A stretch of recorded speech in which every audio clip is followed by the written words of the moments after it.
Eu sou o Evandro Parreira e esse aqui é o Nerd Resenheiro, porém, dessa vez, no YouTube. Como vocês viram no começo do vídeo, meu nome é Evandro Parreira. A maioria já me conhece lá do Instagram, onde eu faço um trabalho de resenha de materiais do mundo pop. Livros, quadrinhos, filmes, entre muitos outros materiais, e também falo sobre curiosidades e eventos. Essa semana a gente teve a ideia de criar um canal aqui no YouTube e nós fizemos uma enquete perguntando qual você acha que deveria ser o primeiro vídeo do Nerd Resenheiro. Nós fizemos essa pergunta lá no Instagram e obtivemos diversas respostas diferentes.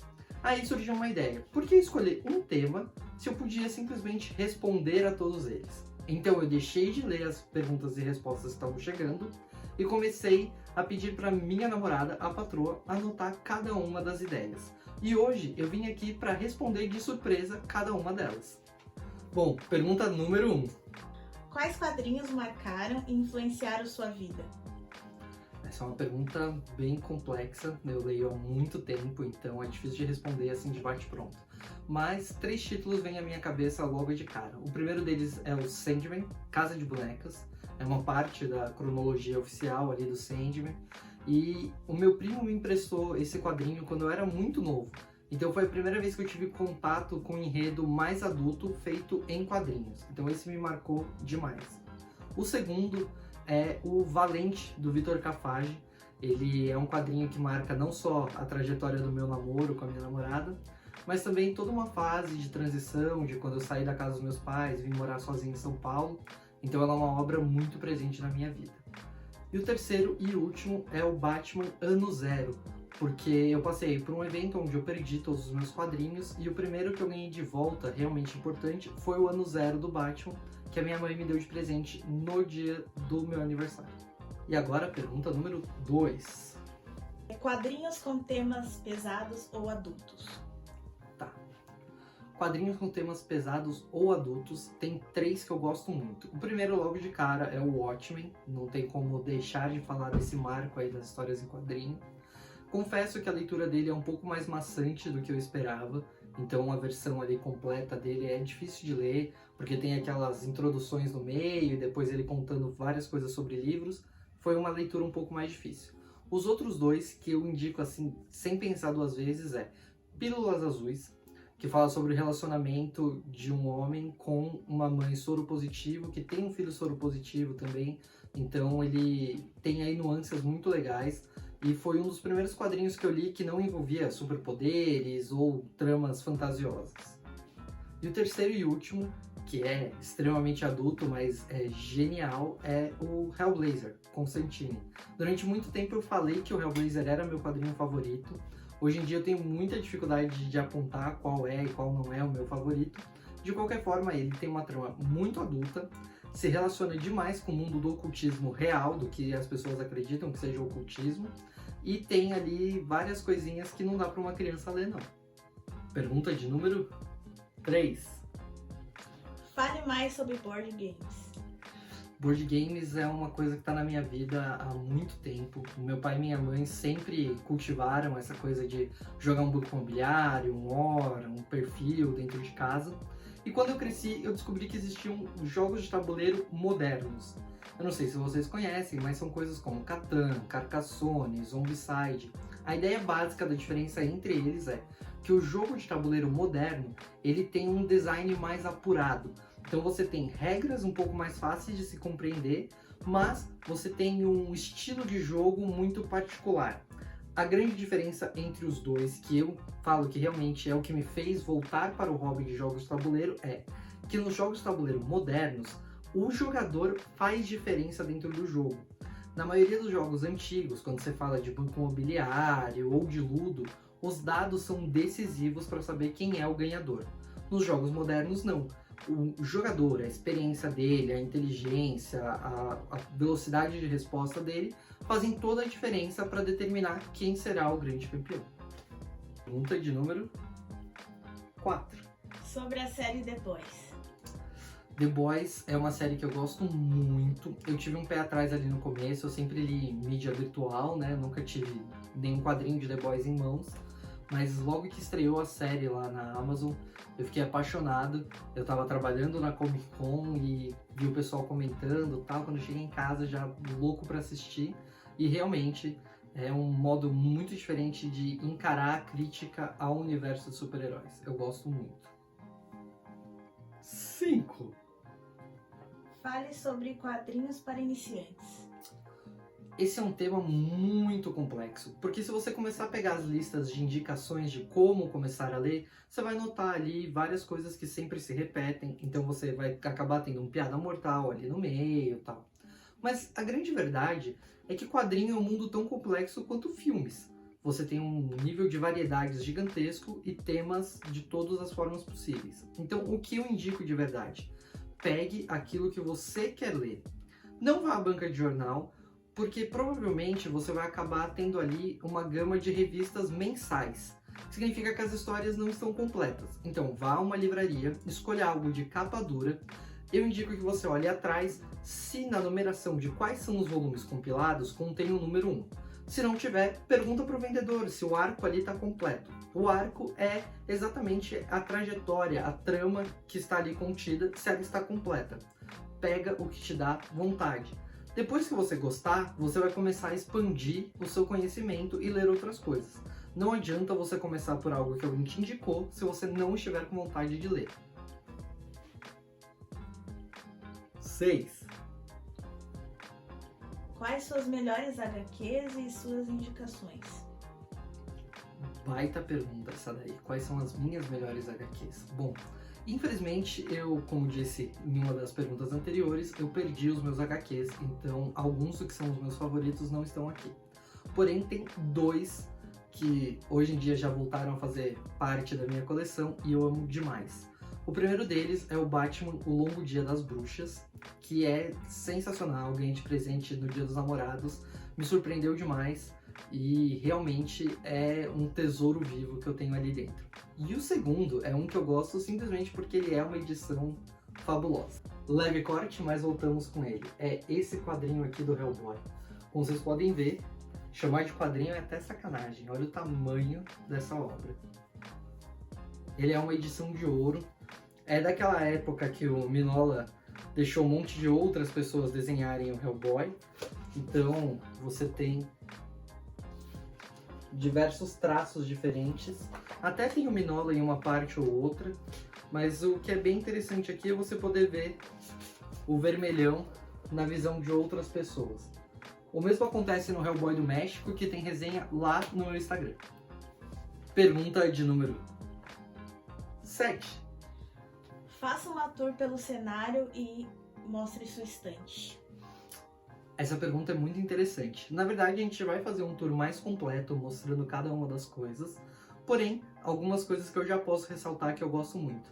A primeira, que vocês devem estar vendo aqui, que tem um Game Boy. E foi um presente da minha namorada que me deixou muito feliz. O Game Boy foi uma das coisas mais importantes da minha infância jogando Pokémon. Foi assim que eu aprendi a falar inglês, por exemplo, somente jogando Pokémon. Então é muito importante ter ele de volta aqui no meu cenário. E a segunda coisa que é muito legal é esse Funko aqui, que a gente comprou juntos também. E ele é do momento em que o Tony Stark faz o...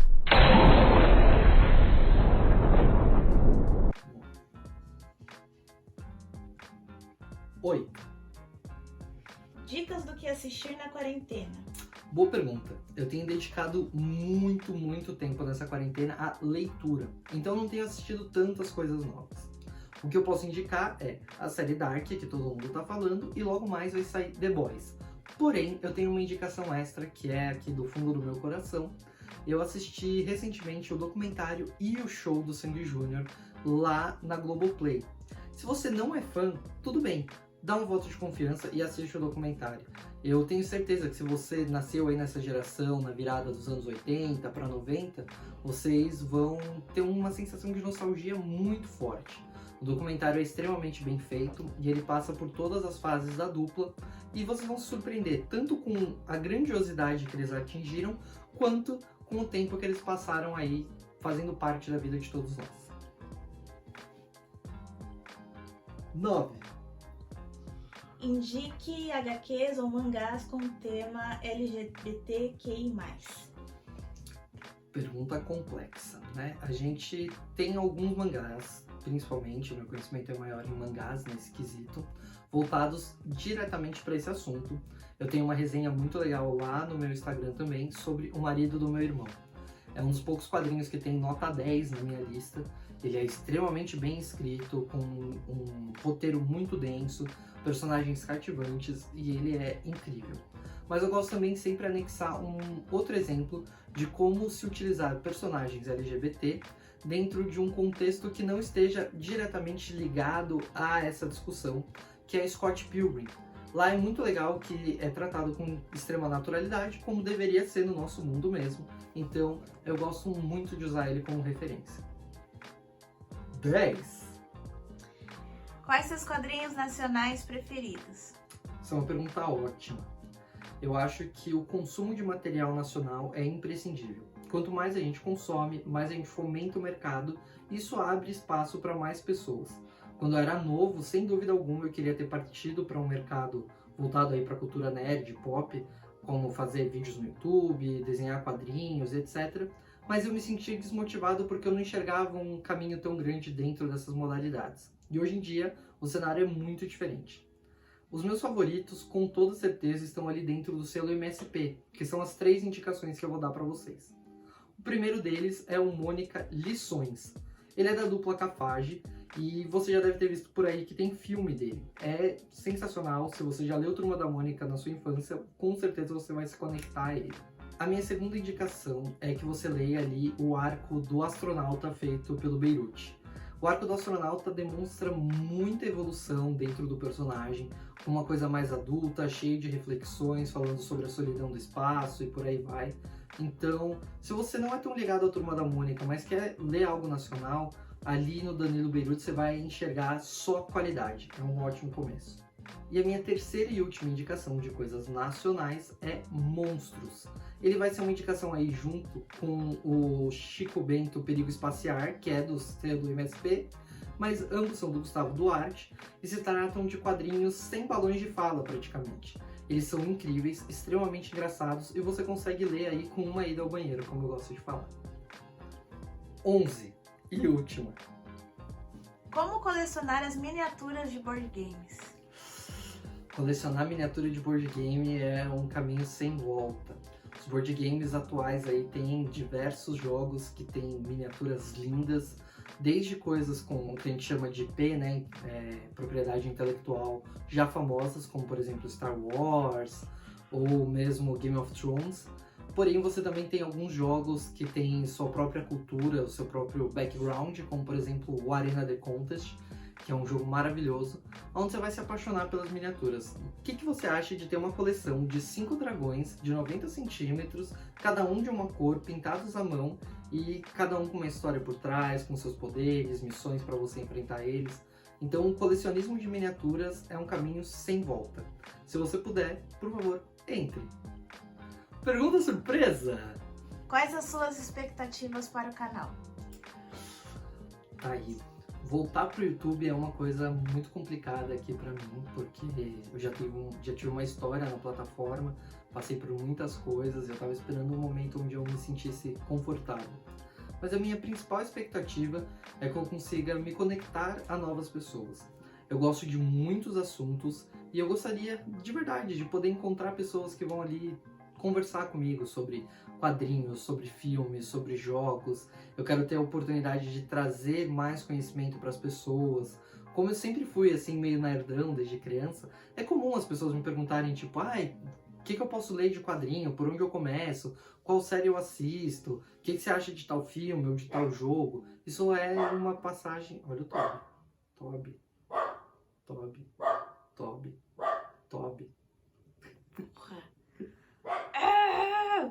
Ok, volta depois dos comentários extras do Toby. O que eu espero realmente é poder fazer com que as pessoas consigam seguir seus caminhos dentro dos gostos dela. Então, ajudar alguém a se iniciar dentro dos quadrinhos ou se aprofundar, ajudar alguém a começar a jogar jogo de tabuleiro, que eu acho que é uma coisa maravilhosa para restaurar a união familiar, ou ajudar alguém a entender um pouco mais sobre cinema, sobre séries. tudo isso me faria muito feliz, poder compartilhar esse conhecimento que eu adquiri durante anos sendo um nerdão. Bom, esse aqui foi o primeiro episódio do Nerd Resenheiro. Eu espero que vocês tenham gostado. Para mim é uma grande honra voltar aqui para essa plataforma, onde eu já criei conteúdo quando eu era mais novo, e agora eu tô fazendo tudo com muito mais carinho, muito mais profissionalismo, tô tendo o apoio das pessoas à minha volta, então realmente é muito bom estar aqui. Então, independente de crescimento, a parte de ter um número X de inscritos ou não, eu tô aqui porque eu gosto e porque eu quero fazer isso na minha vida. Então, se você puder, e se você gostou do meu conteúdo, se inscreve aqui embaixo, coloca lá o clique no sininho, compartilha com seus amigos, faz tudo que você viu os outros youtubers profissionais falando, porque eu não decorei tudo ainda, mas eu chego lá.